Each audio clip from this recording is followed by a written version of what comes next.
欢迎观看老爸的时光。今天分享2款无糖的零食。那第一款是这款燕麦核桃小饼干，第二款是这种薄脆小饼干。这2款都没有放糖，油也不是很多。这款零食就分享给不喜欢吃甜食的伙伴。那首先先做这款燕麦核桃饼干，准备120克的即食燕麦片，超市很容易买到。然后加入80克的低筋粉或者是全麦粉，简单混合一下之后，加入30克的黑芝麻，黑芝麻是熟的，超市很容易买到。没有熟芝麻，用生芝麻在锅里炒一下也很简单。里面再添加50克的碎核桃仁儿，核桃仁儿也是熟的，可以和黑芝麻一块炒。材料里面接着添加大概2克的食用盐，加入1克的小苏打，让饼干吃起来更酥脆一些。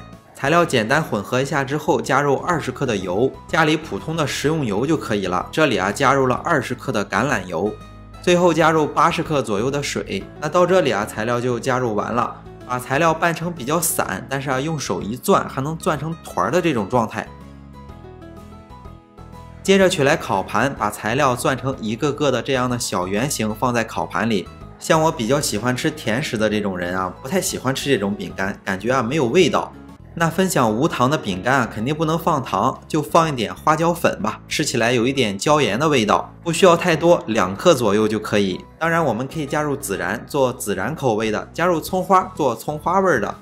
最后是做了24块饼干，家用烤箱32升左右的1盘的量，取来一个圆形的这种小饼干的模具，或者是用一个塑料瓶盖也可以，把饼干在烤盘里压一下，然后放入到烤箱。温度的设定是把上火预热到170度，下火预热到170度，放在烤箱的中层烤45分钟左右。烤的时候注意观察，不要烤糊了。烤好之后，我们就在家里做了一款低卡无糖的燕麦核桃饼干，吃起来还是相当酥脆的。接下来分享另一款全麦粉的这种薄脆小饼干。120克的全麦粉，加入1克的小苏打，然后再加入1克多不到2克的1小勺的食用盐，白芝麻50克，同样这个白芝麻也是熟的，油也是少许，大概有15克，根据自己的情况添加。最后加入水，大概是80克左右，和成一个不沾手不沾面盆光滑的面团。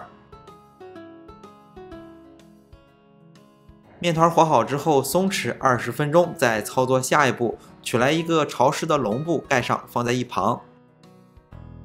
面团松弛好之后，在案板上撒上少许的干面粉，用一个长长的擀面杖把这个面给它擀成薄薄的薄片。擀的时候少许的配合干面粉，防止擀破皮。面皮擀到一定程度它就不太好擀了，我们可以把它缠到擀面杖上，轻轻的这样擀一下。山东这边做一些大烙饼的时候，经常用这种擀面的手法。现在看上去已经擀得很薄了，感觉有40到45公分的样子。同样取来一个圆形的模具，或者是自己用塑料瓶加工一个一个的扣出这个圆形饼干来。如果嫌麻烦，可以用刀切成不规则的形状，这样就会省下了把边角料重新再加工的时间。这里就不浪费时间了，只展示一盘。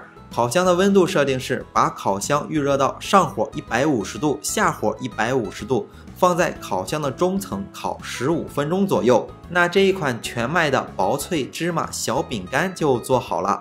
那这期视频到这里也就结束了。如果大家喜欢老爸做的美食，一定要帮忙关注点个赞，谢谢大家。为了方便大家去记视频中所需要的材料和时间点也备注在了视频下方的备注栏。